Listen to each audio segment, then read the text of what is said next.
Chers amis, bonjour et Shavua Tov. Nous allons aujourd'hui commencer une série de cours, Bezat Hashem sur Pessah, proprement dit. Et aujourd'hui, nous allons commencer à parler de la définition du Hametz, de la recherche et de l'annulation du Hametz. Tout d'abord, qu'appelle-t-on Hametz? On appelle Hametz tous les dérivés fermentés des 5 céréales suivantes: le blé, l'orge, l'épeautre, le seigle et l'avoine. Les exemples les plus connus, donc tout ce qui est pain, pâtisserie, et dans les boissons, bière, whisky, vodka, etc. Quelle est la particularité du Hametz par rapport à tous les autres interdits de la Torah? L'interdiction du Hametz pendant toute la fête de Pessah est particulière. En effet, il est non seulement interdit de consommer, mais il est aussi interdit de le posséder ou d'en tirer profit.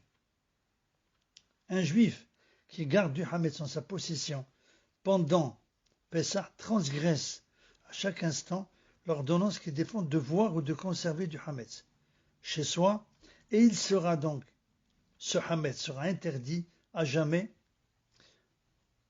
On pourra plus tirer profit de ce Hametz, même si on a prononcé la formule d'annulation du Hametz que nous allons étudier.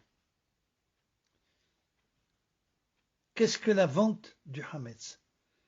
Une vente du Hametz est organisée par les autorités rabbiniques dans chaque communauté pour tout commerce ou bien particulier qui ne peuvent éliminer toute trace de Hametz chez eux avant Pessah.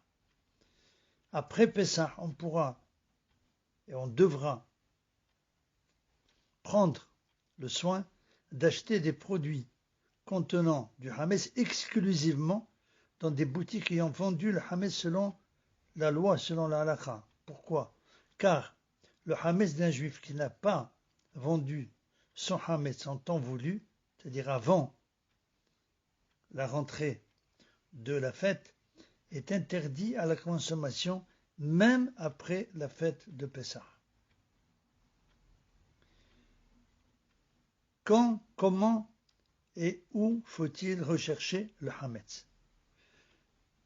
Alors cette année, le 13 Nissan le soir, donc à la tombée de la nuit, on cessera toute activité pour faire la recherche du Hametz ou Bedikat Hametz en hébreu. Donc cette année, mardi soir, 4 avril. Cette recherche de Hametz se fait à l'aide d'une bougie, mais il n'est pas nécessaire d'éteindre la lumière électrique. On peut la laisser. Cette recherche de Hametz s'effectue dans toutes les pièces où l'on peut craindre d'avoir introduit du Hametz au cours de l'année. On aura pris soin longtemps à l'avance de se débarrasser déjà de tout type de Hametz, donc il faudra commencer dans ces jours. Il faudra donc examiner pendant cette recherche de Hametz, donc le mardi soir 4 avril, il faudra examiner les poches des vêtements, les cartables des enfants, les coins et recoins de la maison, ainsi que tous les lieux susceptibles de contenir du Hametz, même si on a nettoyé auparavant.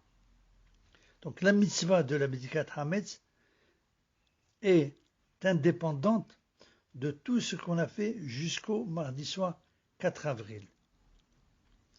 Il est d'usage, avant d'opérer, avant de commencer donc cette recherche de Hametz, de déposer 10 morceaux de pain inférieurs à 27 grammes, enveloppés soigneusement de papier, en divers endroits de la maison où celui qui fait la recherche doit les trouver.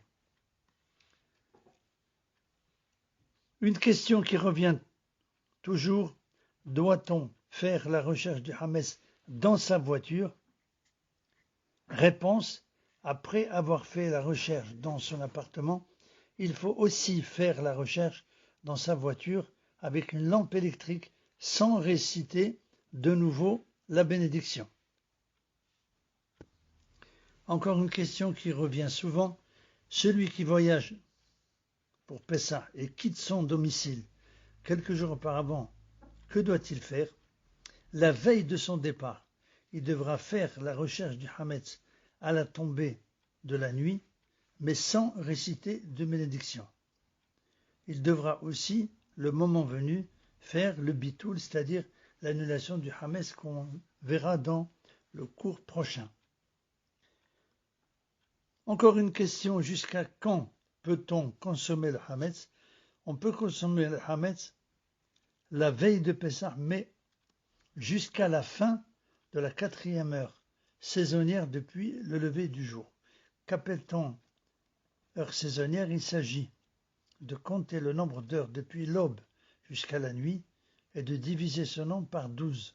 On obtient alors la valeur de l'heure saisonnière. Mais jusqu'à quand est-il permis d'en profiter, de tirer profit du Hametz sans pouvoir le consommer, c'est-à-dire je peux le vendre? On peut tirer profit du Hametz jusqu'à la fin de la 5e heure, donc saisonnière, depuis le lever du jour. Nous verrons donc dans le prochain cours, Bezat Hashem, quelles sont les bénédictions à réciter concernant non seulement la recherche du Hametz, mais aussi l'annulation, qu'on va définir, le Bitul Hametz. Donc on verra tout cela, Bezat Hashem, dans le prochain cours. Merci de votre écoute. Bonne journée, à bientôt, Bezat Hashem.